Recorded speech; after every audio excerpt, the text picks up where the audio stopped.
M5 スタック Core S3 が届いたので早速開封していきます。5月4日に発売されたばかり、ほやほやの新製品です。いつもと違う感じのパッケージでワクワクしますね。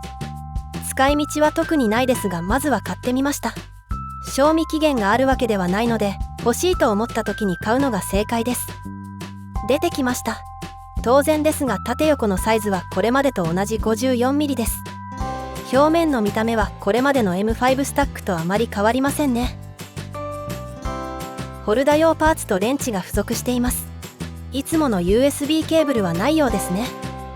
USB 給電で起動してみましょう。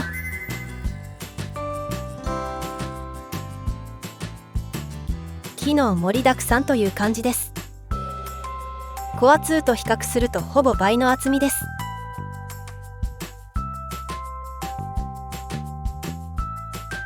DC ジャックから給電してみます。スライドスイッチからオンオフできます。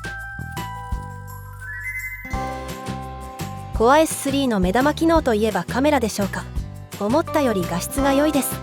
顔認識とかカメラを使ったアプリケーションも面白そうです。ご家庭にあるDINレールにカチッとはまります。しっかり固定されてます。付属のレンチで分解して中を見てみましょう。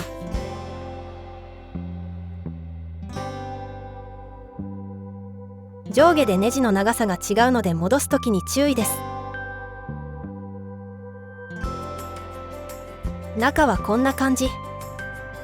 説明シールはもはや印刷の限界に挑戦してる感じですね。ボトム側もバラしてみましょう。バッテリー保護用のプラ板みたいなのがありますね。